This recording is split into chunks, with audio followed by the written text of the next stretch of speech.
Our program, I'm Margaret Hamilton, and our program is called A Brief History of Greene County Trees. I've handed out a handout so you can kind of follow along with my part of the program, and then Lynn is going to have slides for his part, Lynn Menz. I begin with frontier trees. When the glaciers receded after the last ice age, they left a forest of spruce and larch trees. About 11,000 years ago, these gave way to deciduous trees, and after them to grasslands. The woods remained by the rivers and in ravines, and were primarily oak.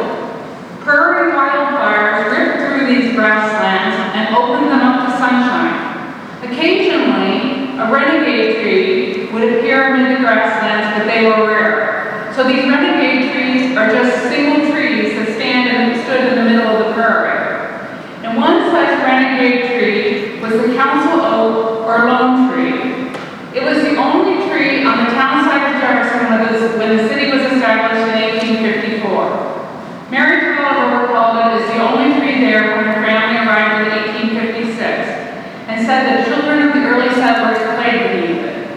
She also said that the early settlers of Jefferson went to the timber by the Raccoon River, where they gathered nuts, wild plum, etc. from trees there, and they stopped at the council oak tree afterward to rest. According to the Jefferson Herald, under this tree, Johnny Greene, chief of a band of Indians, smoked a peace pipe with town authorities shortly after the Spirit Lake Massacre in 1857. This tree was greatly valued in Jefferson, and there were many attempts to preserve it. Lewin Wilcox's family lived in the Gallup house where it was located. He said, the tree was a full-grown tree in 1910, and apparently the main trunk was rotten, and this even extended somewhat to major branches. I do not know what prompted the major surgery given to the tree at this time. The fact is, however, that George Gallup, the father of the George Gallup of coal fame, had to have spent considerable money on this tree. A hole was cut in the tree about 2.5 feet wide and 4 feet high, and all the rot was removed. The trunk was then filled in concrete clear up through the main trunk and into the branches. In addition, cables were placed across the main branches. After 30 years, the hole was completely closed.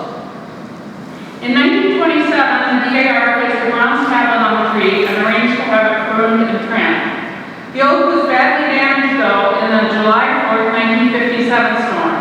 About 1/3 of the tree was sheared off, and it was jokingly referred to in Mary Kay Kidder's newspaper column as the Gallup Pole, P-O-L-E. By that time, the land had been divided, and the tree was no longer part of the Gallup house lot.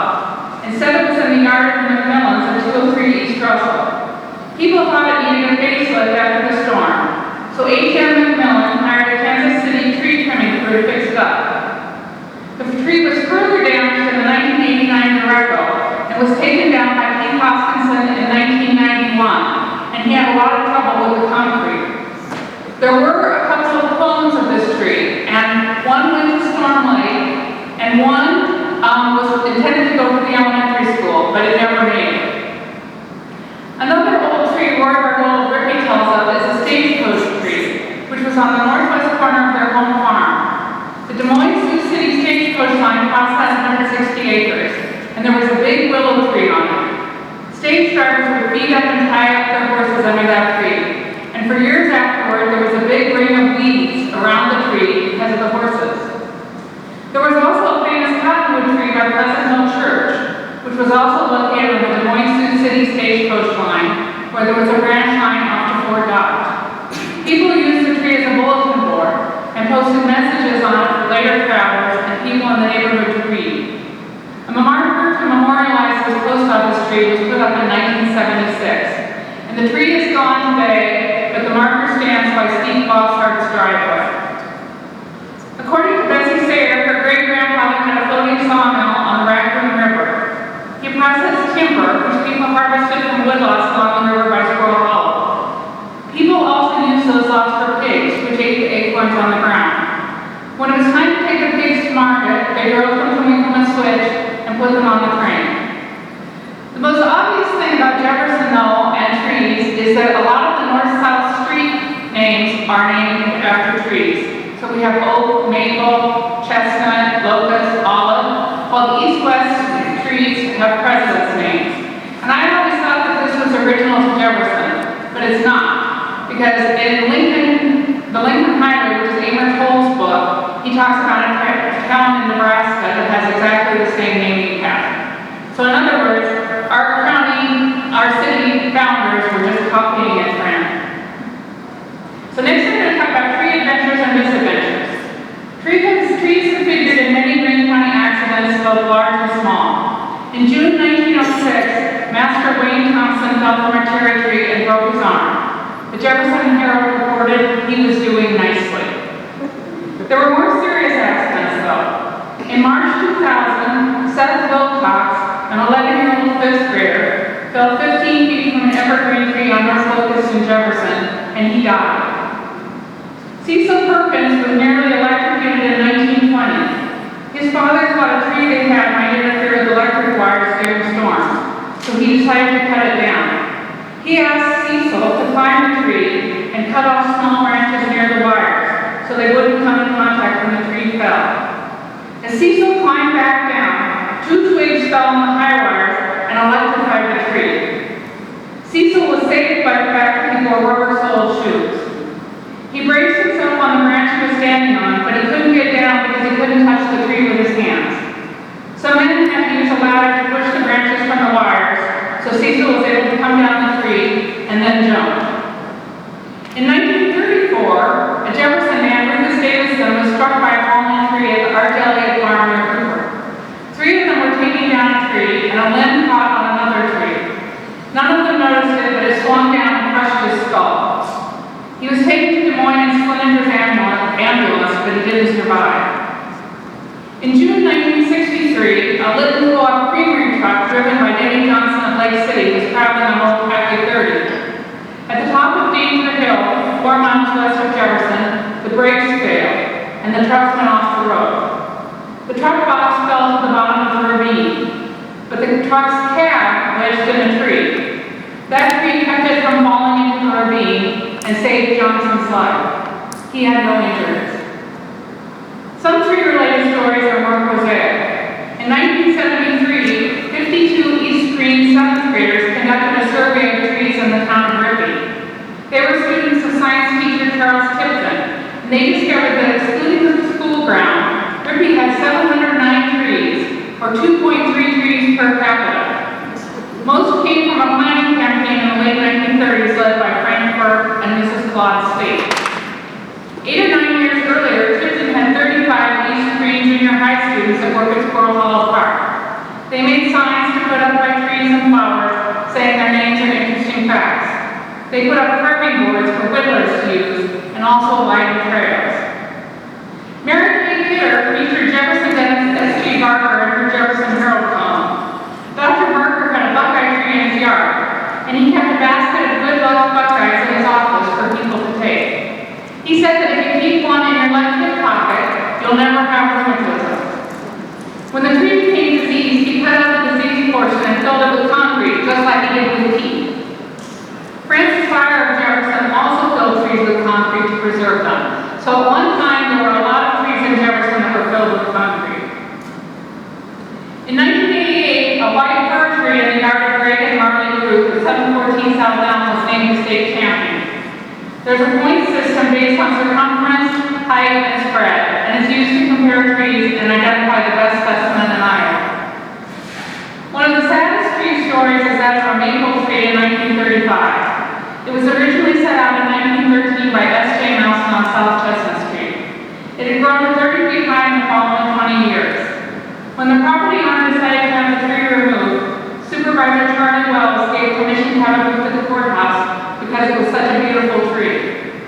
In order to make that happen, they moved 2 or 3 tons of earth, but the roots were cut too close, and despite all the efforts to save it, the tree died. Another way trees died was from Dutch elm disease, which is carried by a bark beetle, and it devastated the trees of Greene County. The Jefferson Mayor's Committee on Dutch Elm Disease made its first report to the City Council on July 9, 1964. It called for early detection, a spray program for control, and using news media and public meetings to inform the public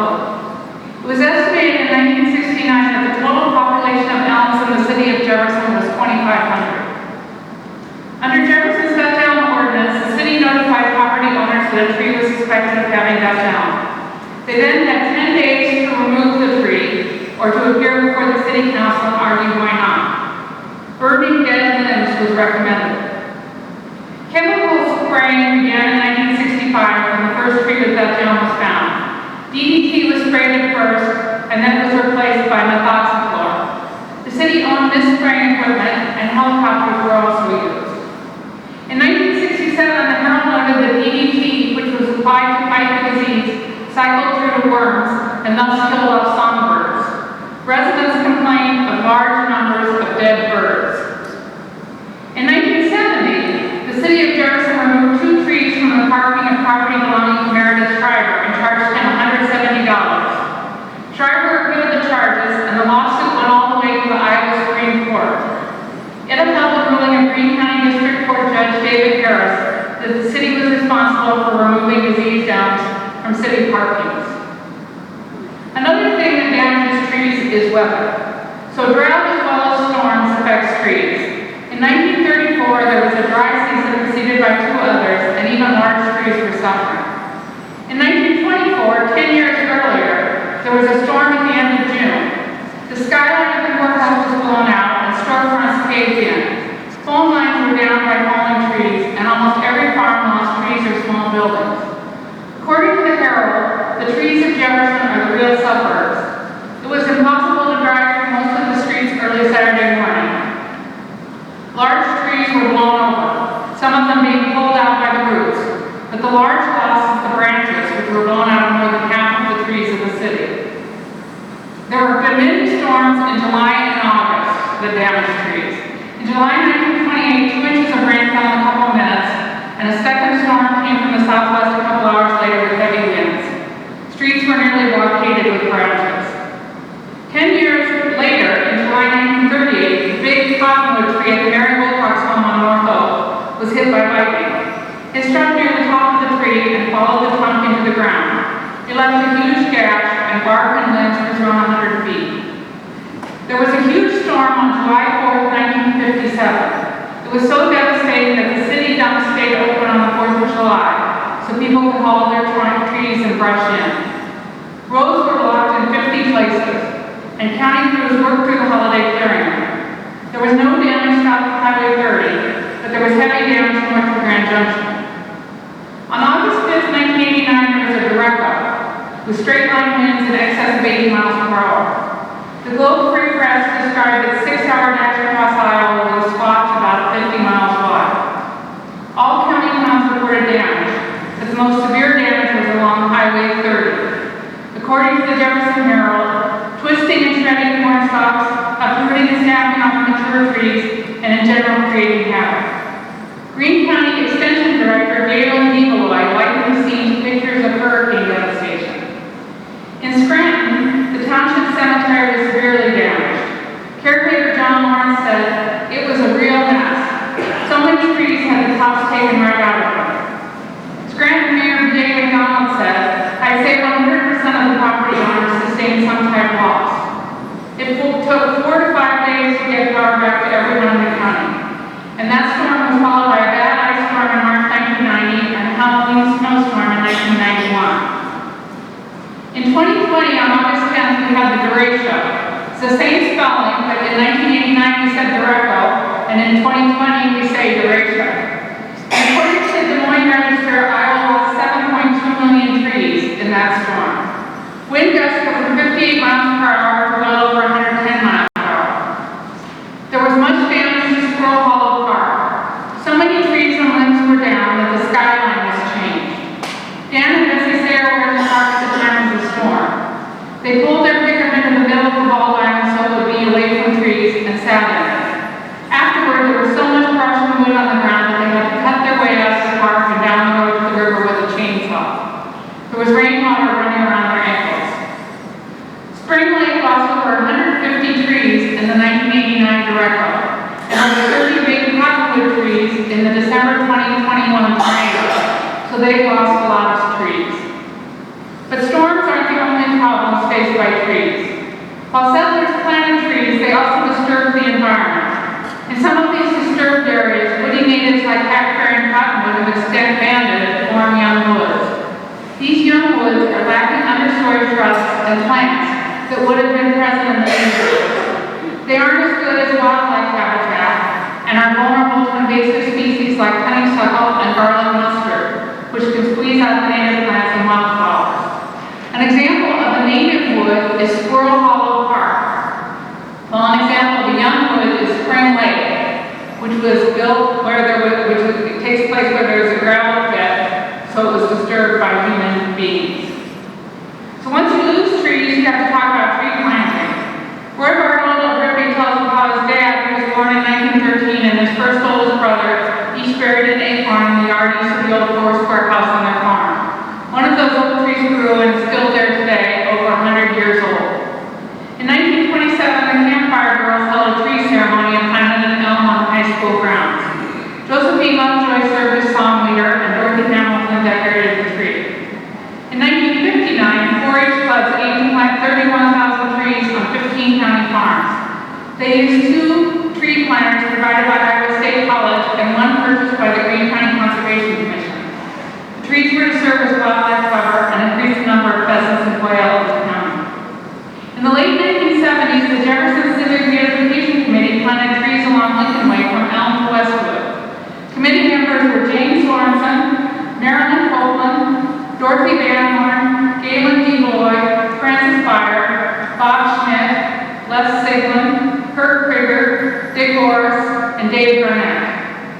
The Home State Bank also began giving away trees. By 1983, they'd given away 11,000 trees. If you'll notice, the trees lining Spring Lake on the west side are all one height. That's because they were all planted at the same time. In the 1980s, the Grand Junction Lions Tree Park was established east of Grand Junction. Raymond Fisher asked the Lions to take on the project. They raised $1,000 for trees, and Archie Sparks of Beaver also supplied trees. Also in the 1980s, Dan Powers and Dan Sayer of Greene County Conservation planted windbreaks for farmers all over the county. They planted 4 rows of trees and 2 rows of shrubs. One was for Sherwood Foot, and Dan Powers called it Sherwood's Forest. Ted Eli, a Jefferson math teacher and neighbor of Deal's Orchard, bought his farm in 1973 and started planting trees there in 1974. He began with Scotch pine. The first year he had 50 shrubs and trees. The next year he ordered 100, and the year after that he had 1,000. By 1990 he was selling Christmas trees, but he retired from that business in the 1990s. According to Ted's son Tim, scores of farms and windbreaks have started at his farm. There are still Scotch pines growing on the farm today, although they're not the originals. The deer spread the seeds, so they always have some. Eli's tree spray went to Kurt Krieger, who also grows trees. Deal's Orchard established its own tree farm in 1999 with Eli's help. Today they have approximately 5,500 Christmas trees on 5 acres. They sell about 500 Christmas trees per year. Each spring they plant about 750 Christmas tree seedlings. Deal's also has 42 acres of apple orchard with 25 plus varieties. Their yearly apple production ranges from 6,000 to 15,000 bushels, depending on the weather. They still have a few big old standard apple trees in production, but the trees they've planted since the 1960s are smaller.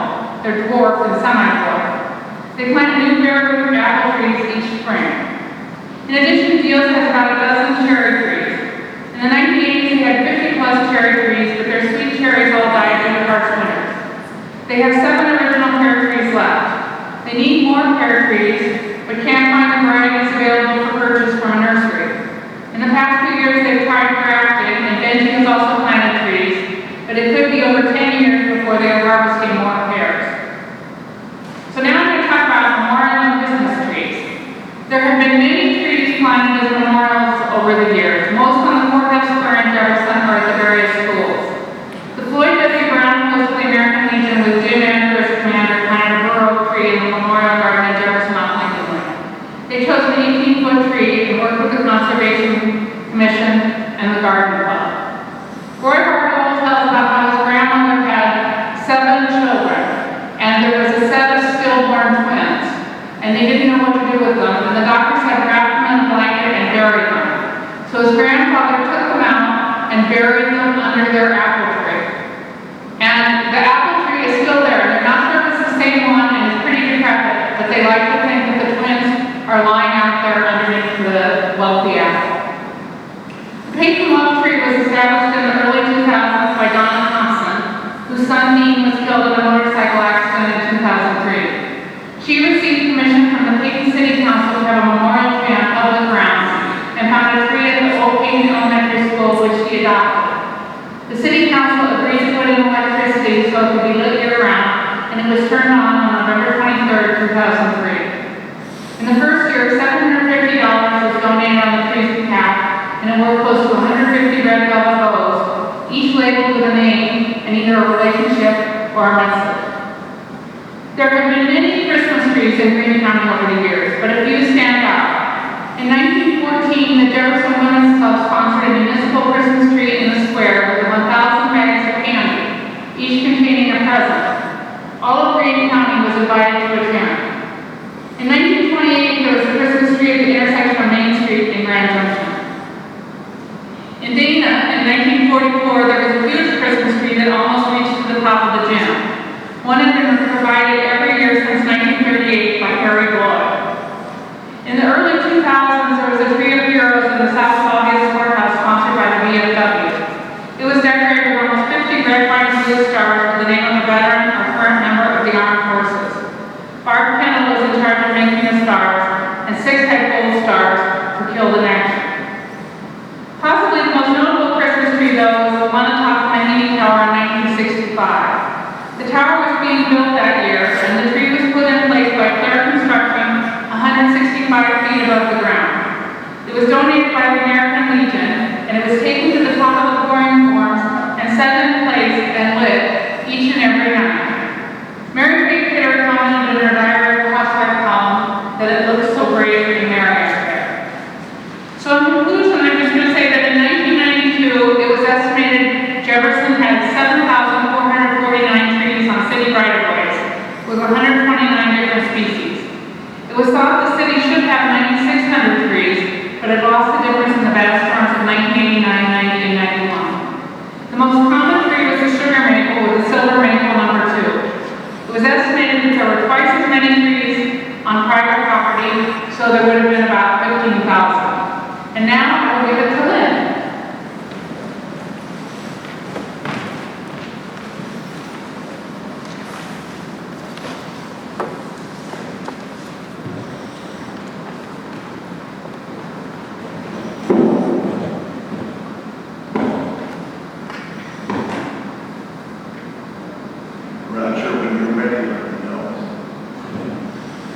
Well, thank you, Margaret, for that amazing collection of facts. Many of you may know, some of you may not. She used to be a student of mine in 9th grade science. So I like to think that all of that factual information I had some effect, but probably not. Margaret gave me, I think she said 15 minutes. Or 20. To speak. But she forgot. Class periods are 52 minutes long. She'll remember.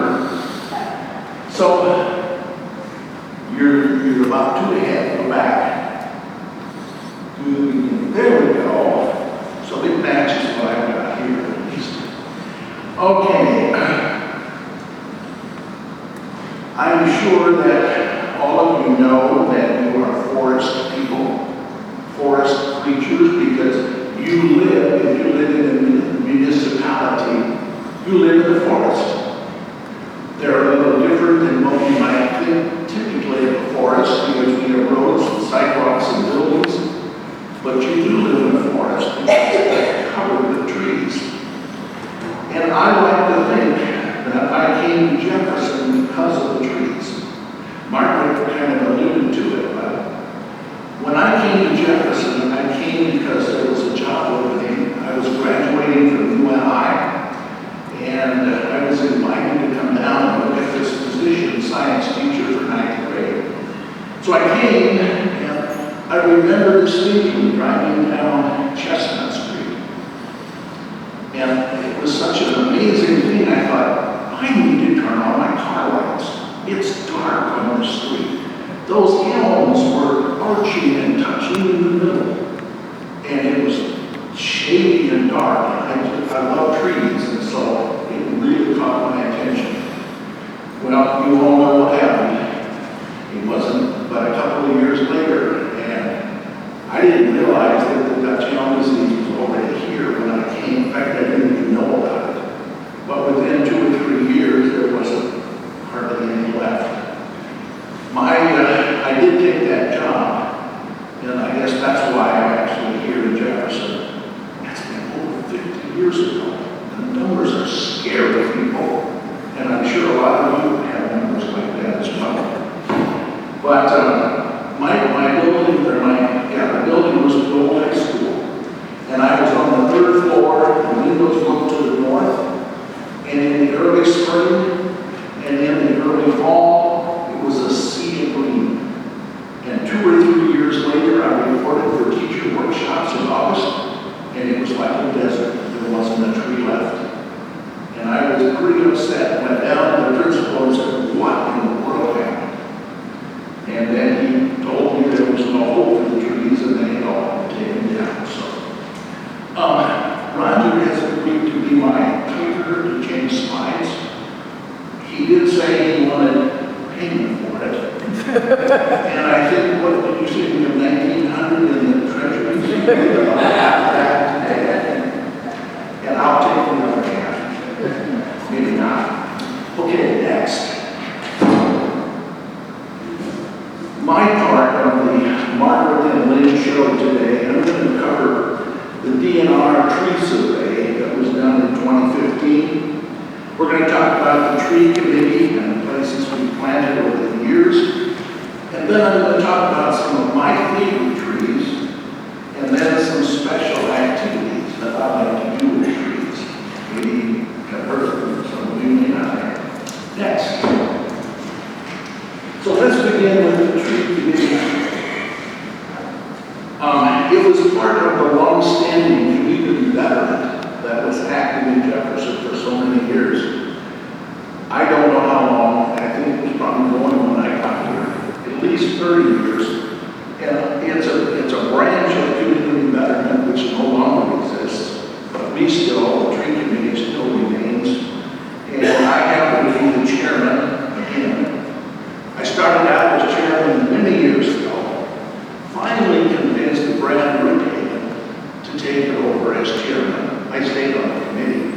And after 3 or 4 years, he said, Lynn, you just got to take this back. And so like a dummy, I did. So I'm still the chairman. The tree committee is supported by the city. I think we get $2,000 a year, but we don't get a lot of direction. And some of the committee members don't agree with me, but I think it would be better if they would tell us where they want trees planted.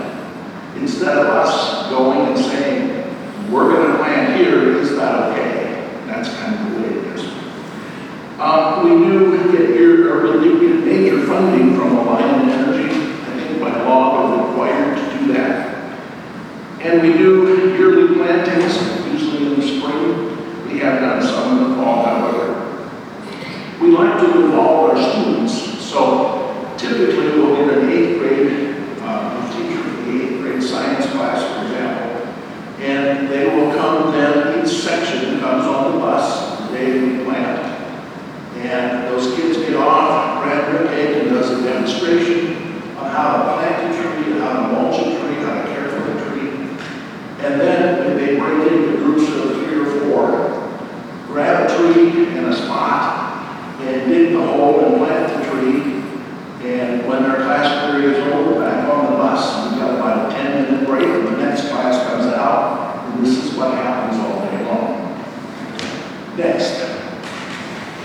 Now I want to make sure that you all know you are invited to become a member of the tree committee. It's a fun group. We only have 3 or 4 meetings a year, plus the day that we plant. And we would love to have you help keep our town being a forest. You'll see the names of the current members of the tree committee, and I hope I've not missed anybody. Margaret So if you would like to be part of that, it's a fun group. Check with me, check with Margaret, or anybody else on the list. We have a meeting coming up here sometime this month. I'm not sure remember what the date is. Next. When we plant trees, there are some undesirable ones. The city says we don't want these along the streets. And that's the only place we plant along the streets. We don't put them in the backyards or any place like that. So this is a group of trees that they think are not desirable for many reasons. They're short-lived perhaps, or they tend to drop branches, or they're soft or something. They drop fruit, any fruit trees make a mess on the sidewalk and so forth. And of course, you see ash. That is a problem. We haven't planted ash for a while, and probably won't be forever from that on. And then shrubbery of any kind is prohibited because it's a problem it's low to the ground, and it's a problem for seeing cars on the streets and so forth. Next one.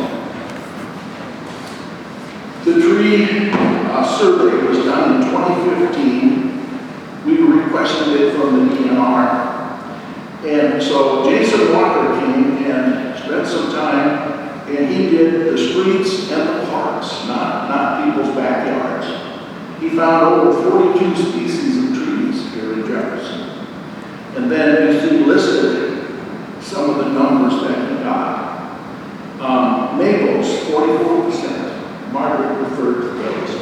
Maples are a beautiful tree. They put on a show in the fall, and that's why they're so desirable.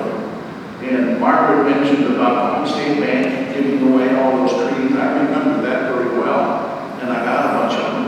I didn't get maples, but I wonder if that wasn't one of the main trees that they gave away.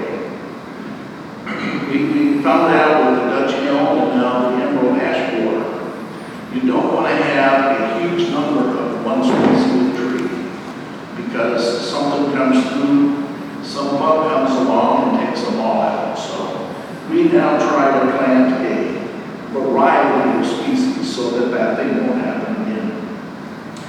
You see ash trees, 15%.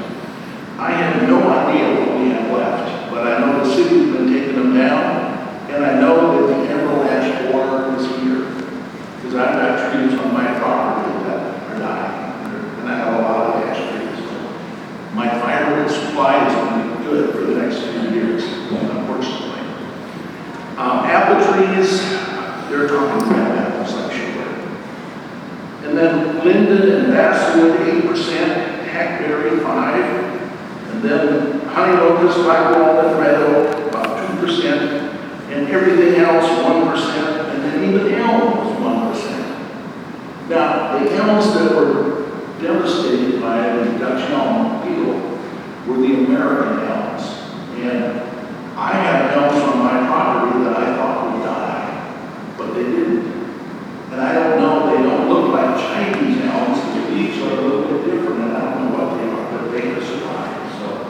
And we did, in the last couple of years, the tree committee, we did plant some elms because there are now species available that are resistant to the Dutch elm disease.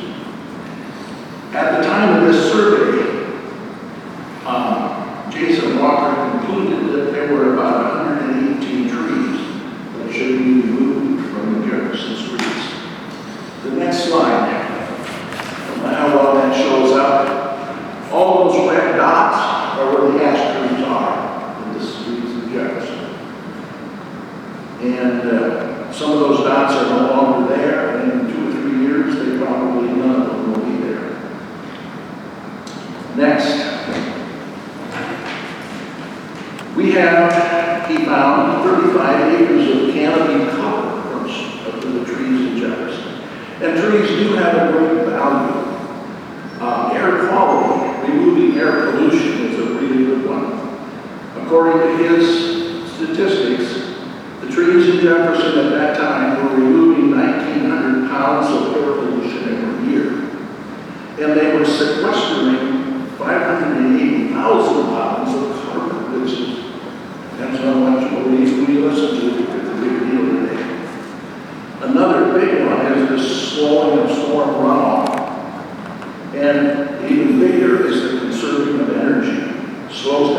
buildings, create shade. If you plant a tree on the right sides of your house so that it blocks the afternoon hot sun, it'll save a lot on air conditioning and so forth. In that report, it said that the Iowa average canopy cover was 18.5%. He didn't give specifics, but that must be in towns. It wouldn't be that high if you took the whole country, all bean fields and corn fields. So I'm assuming that's in towns. And then he went on to say that 40% canopy cover will give you significant cooling.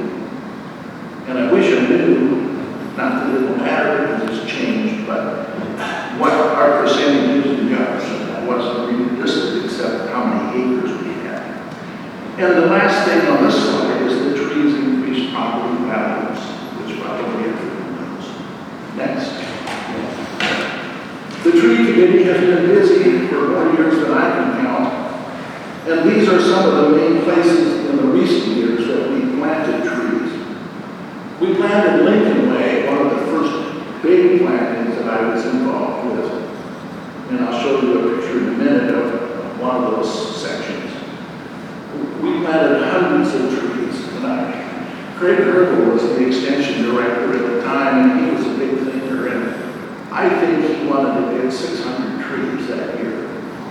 And I don't remember where we ended up, but we planted a lot of trees. And if you were part of that and you drive down Lincoln Way, you can appreciate what we did that year, because they're now beautiful trees. Down in Big Park is another place where we planted trees, and we actually planted them 3 different times. We planted them along that walking trail. We were so pleased that we had been able to do that. And then some, idiot came along and broke every one of them off the next year. And so the city pulled them all out, and we were back at square one. Because of a donor who wanted to remain anonymous, gave some money and invited us to try planting again, so we did. And then we added trees that didn't make it. So now we have some pretty nice trees along the Dominated Trail. Maple Street was an interesting place. My brother and I, who is here today, went to Google Earth and looked at Jefferson from up above. And it was very obvious where there were no trees. There were bare spaces. And so we got in the car and said, where is that? Maple Street was it. So for 3 years, we started on the north end of Maple Street. We planted 25 to 40 trees, depending on the year. The next year, we picked up from there and went further south. And the final year, we ended up down by the swimming pool. So if you drive on Maple Street, you will see trees of varying ages, a 3-year span, but they are doing, many of them doing very well, and pretty soon we'll have a good canopy cover there. We've also planted at the North City entrance. There's stories there that we won't go into. A little bit on Head Street, and by Lynn Menz barbecue. There's some really nice trees on a couple of streets where the intersection is there. We planted on Monroe Street, Madison Street, and this spring, we planted Harrison Street. We're starting on the west end by Rimmel, and we're heading towards the east.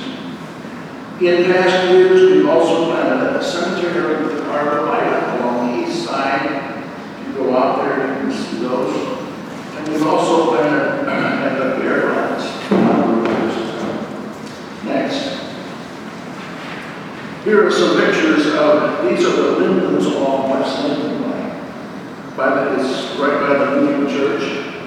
They are just magnificent trees. I remember when we put those in. Next one is Maple Street. Impossible to cover the whole street, but here's an example of 3 different kinds of trees and their sizes. This is up towards the north end where the first ones that we planted. Next one. And this is the spring, Harrison Street. You can see how big they are to start with. Those, because of the drought, we had to water them after we planted them. Of course, we watered them, and then we watered them one time since. I got a note from Brad Rickman just this morning, and he said, "Can we water trees this afternoon?" And I said, "Kind of busy today, maybe next Tuesday." So maybe it'll rain tonight, who knows? Next. Here are some species that we planted over the years. A lot of oak trees, slow-growing trees, but do really well in Iowa. Another one of note is Kentucky coffee trees. Beautiful trees. I didn't know much about them until Brad Rickman had educated our community about them. There's autumn purple ash. I want you to notice, I want you to go to Subway that I guess isn't working anymore right now. Just south of Subway, on that intersection, there are autumn purple ashes. Go look at them now because they're susceptible and they won't be there very long. But they turn, when the weather gets cool in the fall, they turn a purple color. And I just love to see that because I was part of planting those. And then you see crab apples listed. There are varieties that don't leave a mess on the sidewalk. The birds love the things, and so we do plant some. And a good place for those is under power lines, because when we plant, we have to be careful. You don't want a large tree under a power line. Power companies get excited about that. Next.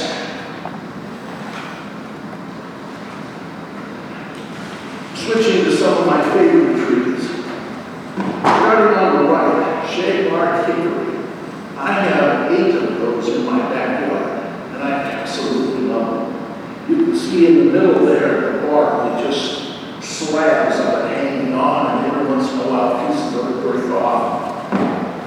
And then I just have to tell you my hybrid poplar story. When I came to Jefferson, I grew up on a farm, and for much of my life, we burned wood to heat the house until my dad put in an oil burner finally. We thought that was a big deal, but somehow that was back in my brain that we should burn wood and save money. So I had acreage on West South Street, and so I started figuring out I needed to plant trees so I could harvest them and keep my house. So in 1979, my brother, who was working at Iowa State, found out from the horticulture people over there that they had been working on a special cross of a tree that was a hybrid poplar tree. I don't know the specifics of it, but they had decided they planted a bunch of them in the state forest of Iowa, and they evidently thought there's not enough value here for us to continue working with them. So they were going to throw out the ones they had started in their nursery, in their greenhouse on campus. And my brother said, "Can I get some of them and take them to my brother in Jefferson?" So he brought me 10 of them. They were in gallon pots, and they were whips about 3 foot tall, maybe with some leaves on them. In the fall of '79, it was dry, very, very dry. I stuck them in along my driveway. Excited the next spring to see them start growing. Every one of them was dead. And I was kind of discouraged. But then, within a short time, I saw them starting to come back from the roots. The roots had survived. Long story short, those poplars grew like crazy.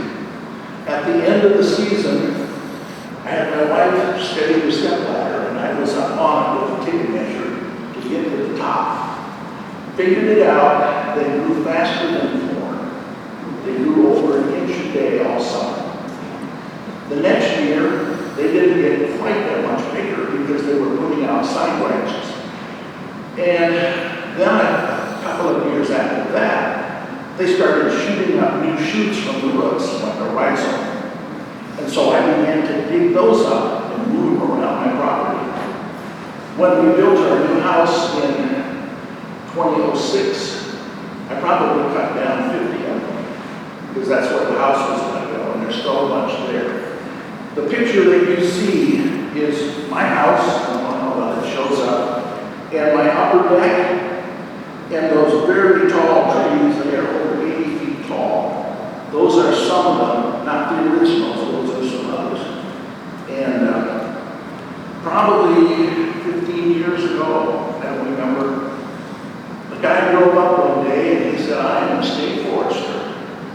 I understand you got some of those hybrid poplars." I said, "Yes, I did." He wanted to see what had ever happened to him. He walked around and he said, "You know what?" He said, "I don't know if you know it or not, but other than what's in the state forest, you have the largest stand of this tree anywhere in the world. It does not exist anywhere else." So my brain kicked into gear. What do we have here for economic? I said, "Well, can we sell them? Can we harvest them? What?" He said, "Well, I don't know," but he said, "They do make the most wonderful white two-leaf wood you've ever seen." He said, "We harvested them from the state forest." And he said, "We sold them at one lumber innings." And I said, "What did people want them?" He said, "They bought them as fast as we could bring them in." Well, I still use mine for firewood when they die. And a lot of them probably think, well, poplars, they live 15 years and they die. Lombardy poplars kind of do. But these hybrids, they'll go 30, 40 years and they're still going. So. Next one. Hackberry. That's my hackberry tree that came up in my fence row. I don't know where it came from. Two of them came up in my fence row, probably 40 feet apart. And I thought, these are beautiful, and they got bigger, and pretty soon they're coming up all over my property. The birds are taking the hackberries and moving them around, and now they're beautiful trees. So I would recommend, if you're looking for a tree to plant, that's a good one to consider. And then, of course, my neighbor has 3, used to be 5 of them, now there's just 3 left. Big bur oaks, I think that's the state tree of Iowa. And that's what I get to look at from my upper deck any day of the year. It's interesting to watch them lose their leaves and those bony fingers up into the winter sky, and then in the spring they begin to turn. Here we go for another growing season. Next one. There's a picture of the autumn purple ash. This was taken last fall as we were turning. And then another very special tree. There's 3 or 4 of them in town. The ginkgo tree. You've heard of ginkgo biloba as a health supplement. This is the tree that it comes from. This one is in front of the Shell station. And there are some others east on Lincoln Way. I don't remember the exact location, but they're fun. They're a beautiful tree. They're very slow growing. But in the fall of the year, all of the leaves suddenly turn yellow, bright yellow. And then there's a little frost, and every one of them drops pretty much in one day. And you got this ring of yellow around the bottom of the tree. Next one. How many of you have seen the redwood trees in California? Oh my goodness. The rest of you've got to get it on your bucket list and go see them. It's a spiritual experience. I mean, to tell you, you stand among these things that are 1,000 years old and so big that they've got holes and cars drive through. And then the coastal redwoods, they're not that big around, but they're magnificent as well. Our son lives in California, so in my early traveling years, I've seen them, and I've seen them since a few times. But did you know that I have a redwood tree? I have 5 or 6 of them on my property. They're called dawn redwoods.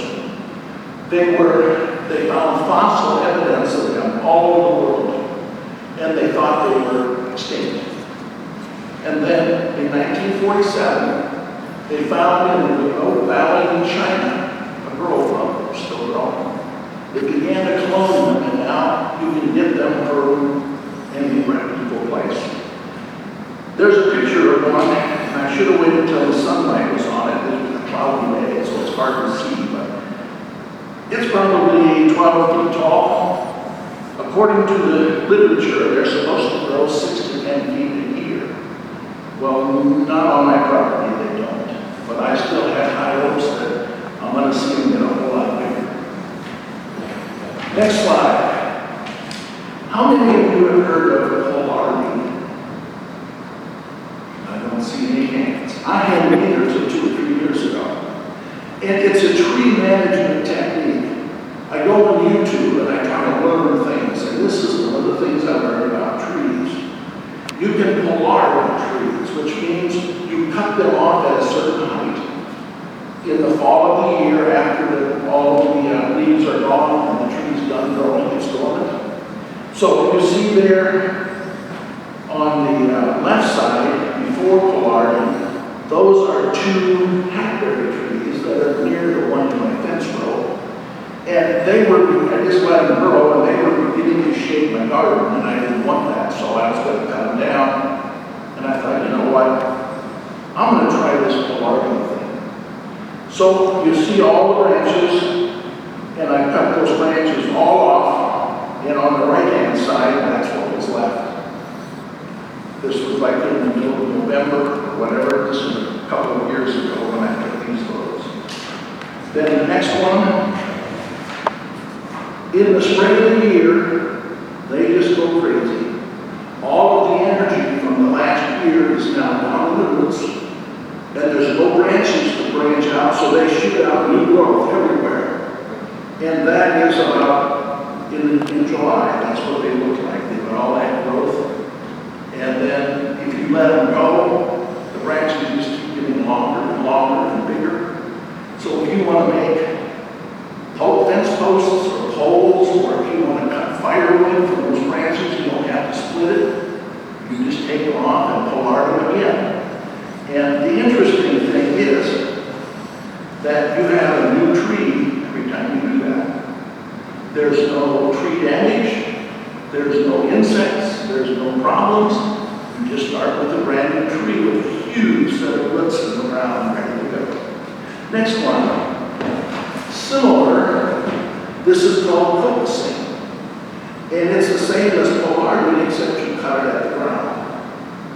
Which, that's what you do when you get rid of the tree. And sometimes you've all seen this, new shoots come up around the trunk that's left.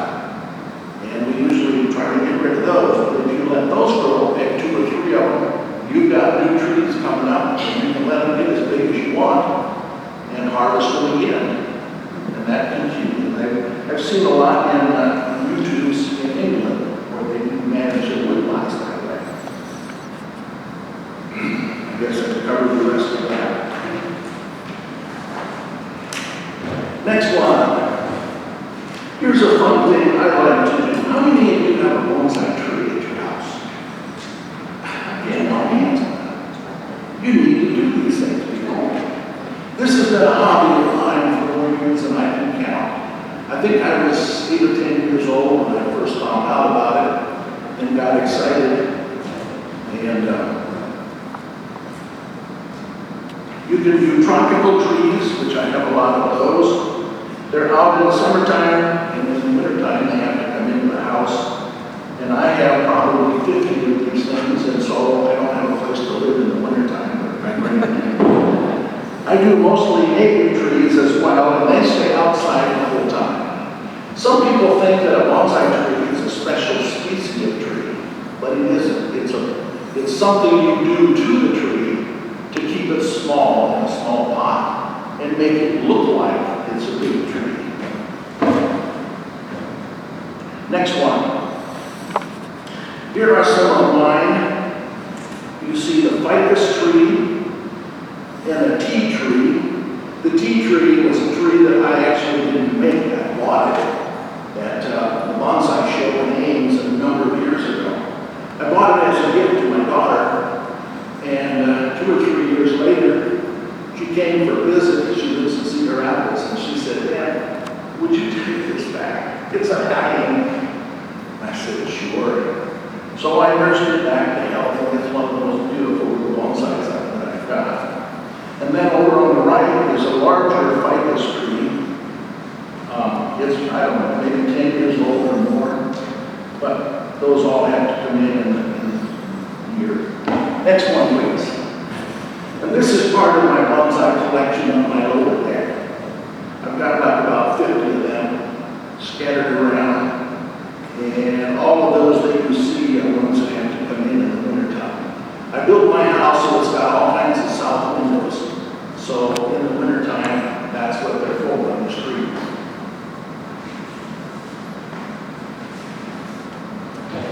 The next one and the last one. Espalier. Has anyone done espalier? Please. Espalier is where you trim a tree, and again, the picture is hard to see because the light wasn't right. It's a cloudy day and the background wasn't good, but espalier is where you trim a tree to go in only one direction, one plane. You put posts in and run a wire at various heights and then wire the branches to those, and you trim off anything that goes in a different direction. And it's a matter of constant pruning. I pruned, this is a mulberry that came up in my flower area. I didn't want it there, and I was going to cut it down, and I thought, you know what, I'm going to try espalier. And darn if it didn't work. But it's probably 2 or 3 times a season that I have to trim because it grows like crazy. The same is true for bonsai trees, by the way. I call it a living art. If you're a sculptor, an artist and a sculptor, you finish your project and you say, there it is, and it doesn't change. If you're a painter, you paint it, and when you're done, that's how it is. But with a bonsai tree, say I'm done, the tree says, no, you're not, because I'm going to keep growing. So you've got to keep pruning and trimming and working with it. But that's the fun of the whole thing, I think. Okay, thank you for your kind attention. I think that's all we got. I could ask for questions, but I think I've already gone over my allotted time. So. Does anybody have any questions or comments? Does anybody have anything they'd like to say? Just one quick, we have a lot of big oak trees on our property, and we lost 3 of them during the last tree show. But one thing I noticed is they usually deteriorate or rot from the inside of the tree, and we don't always recognize that some of them look just fine, but when they grew down, the inside of them was up high. Nature is a great pruner. It takes out the ones that aren't healthy. That's what's happening. Yeah. And you don't see it. That's true. If there's a wound or something, insects might get in there, or rain starts getting in a little hollow, and that's how it starts. And you don't know it. I'm not saying for that. If you put the soap or polarity trees, you won't have a problem. But they don't get that big. I was just going to say, back in 17, I have a large oak tree to my north, and Brad Riphagen came, and it's a bur oak, and he said it has bur oak blight. And I found somebody in Carroll, Iowa, to give it a macro injection. They dig a trench around the bottom, and they put tubing in, and he gives it an injection. And I've done that in 17, 19, and he didn't make it last year, and then this year. And I think the trees, I think it is. Because I know like I said, in the neighbor's pasture, there were 2 more trees than now. I think that's what took them as a point. It's not a real cheap endeavor, but I'm very happy to have it. What about the treating of the ash trees? I mean, Treating of the ash. the treatment that you do. The guy that asked would be Brad Riphagen. He's with Trees Forever. You can do it, and there are people in town who are doing it.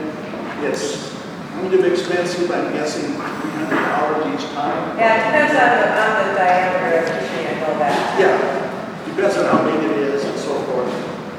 I think this man I hired, Doug Goody out of Carroll, I think he does ash trees too. Yeah. I'm just curious what you thought.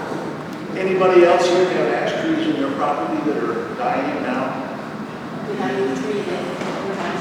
If you drive along Highway 30 towards Ames, you'll see all kinds of them along the road. And Interstate 82, there's just dead trees all along, and that's the ash that they're dying. Ours are in Sac County, so it hadn't been quite cleared yet, and we started treating them. We just did the second treatment, because it's every 2 years. So we just did the second companies probably have different Yeah. plans. Denise?